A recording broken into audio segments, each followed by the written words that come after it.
जय जिनेंद्र। आज जानेंगे कहानी मल्ली कुमारी की। राजा बल महाविद्य क्षेत्र के सलीलावती विजय की राजधानी वीतशोका के राजा थे। एक बार राजधानी में संत पधारे। धर्मदेशना श्रवण करके राजा बल मुनि बने और तपस्या से समस्त कर्मों का क्षय करके मुक्त हुए। बल राजा का पुत्र था महाबल। उसके अचल, धरण आदि अन्य 6 राजा परम मित्र थे। वे साथ साथ जन्मे, खेले और बड़े हुए। उन्होंने निश्चय किया था कि जीवन के हर एक कार्य में एक दूसरे का साथ देंगे। एक बार महाबल संसार से विरक्त होकर मुनि दीक्षा लेने को तैयार हुए तो उनके साथी भी अपनी प्रतिज्ञा के अनुसार तैयार हो गए। 7 मुनियों का एक सी तपस्या करने का निश्चय था, पर 6 मुनि एक उपवास करते तो महाबल मुनि कपटयुक्त 2 उपवास करते। वे 2 उपवास करते तो महाबल 3 उपवास करते।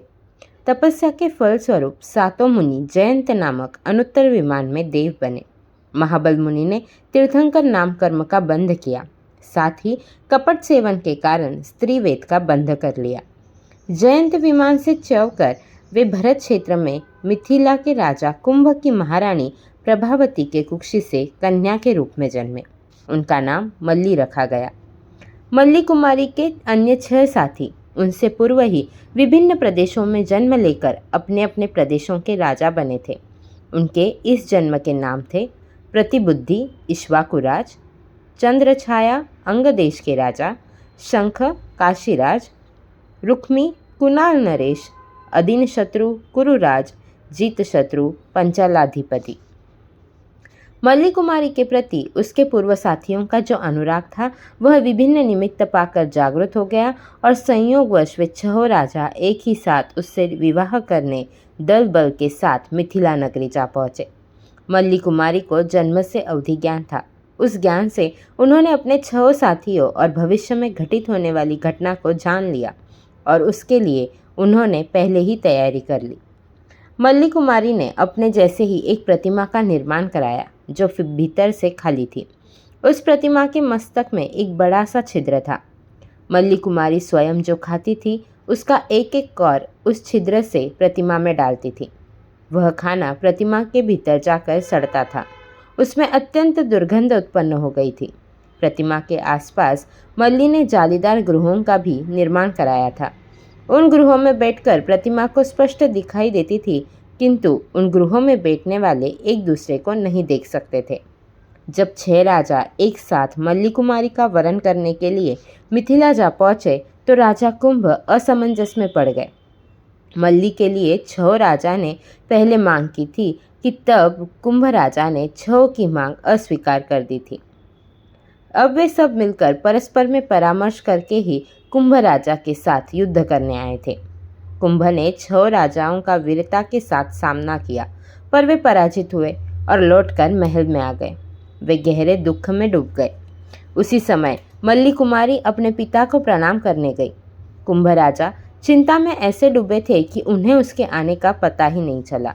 मल्ली कुमारी ने चिंता का कारण पूछा तो कुंभ राजा ने उसे समस्त वृत्तांत कह सुनाया। मल्ली कुमारी ने इसी समय के लिए प्रतिमा बनाकर सारी तैयारी की थी। उन्होंने पिता से कहा, आप चिंता छोड़े और सभी राजा के पास गुप्त रूप से दूध भेजकर कहला दीजिए कि आपको ही मल्ली कुमारी दी जाएगी। आप शाम को गुप्त रूप से राजमहल में आ जाइए। उन सभी राजाओं को एक एक जालीदार गृहों में ठहरा दीजिए। कुंभ राजा ने ऐसा ही किया। 6 राजा मल्ली कुमारी का वरण करने की लालसा से गर्भगृहों में आ पहुँचे। प्रभात होने पर सबने मल्ली की प्रतिमा को देखकर सोचा कि यही कुमारी मल्ली है। सब उसी की ओर अनिमेष दृष्टि से देखने लगे। तभी मल्ली कुमारी वहां पहुंची और प्रतिमा के मस्तक का छिद्र खोल दिया। छिद्र के खोलते ही उसमें से असह्य दुर्गंध बाहर निकली। सभी राजा उससे घबरा गए। उन्होंने अपनी अपनी नाक दबाई और मुंह बिगाड़ा। विषयासक्त राजाओं को प्रतिबुद्ध करने का यही उपयुक्त अवसर था। मल्ली कुमारी ने नाक मुंह बिगाड़ने का कारण पूछा। सभी का एक ही उत्तर था, असह्य बदबू। राजकुमारी ने उन राजाओं से कहा, हे देवानुप्रियो, इस प्रतिमा में भोजन का एक एक कौर डालने से ऐसा अनिष्ट परिणाम हुआ, तो इस औदारिक शरीर का कितना अशुभ अनिष्ट परिणाम होगा। यह शरीर तो मल, मूत्र, मांस, रुधिर आदि की थैली है। इसके हर द्वार से गंदे पदार्थ झड़ते रहते हैं। सड़ना गलना इसका स्वभाव है। इस पर से चमड़ी की चादर हटा दी जाए तो यह शरीर कैसा प्रतीत होगा? यह चीलों कौवों का भक्ष्य बन जाएगा। इसका विभत्स रूप प्रकट हो जाएगा। ऐसे मलमूत्र की इस थैली पर आप क्यों मोहित हो रहे हो?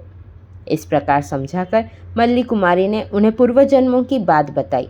मल्ली द्वारा पूर्वजन्मों का वृत्तांत सुनते ही 6 राजाओं को जाति स्मरण ज्ञान उत्पन्न हो गया। सब संबुद्ध हो गए। समग्र वातावरण में अनुराग के स्थान पर विराग छा गया। उसी समय राजकुमारी ने दीक्षा अंगीकार करने का संकल्प किया। मल्ली कुमारी ने वर्षिदान देने के पश्चात दीक्षा अंगीकार की। जिस दिन दीक्षा ली उसी दिन उन्हें केवल ज्ञान केवल दर्शन प्राप्त हुआ। तत्पश्चात जीत शत्रु आदि 6 राजाओं ने भी दीक्षा अंगीकार कर अंत में मुक्ति प्राप्त की। भगवती मल्लीनाथ तीर्थंकर ने चैत्र शुक्ला चतुर्थी के दिन निर्वाण प्राप्त किया।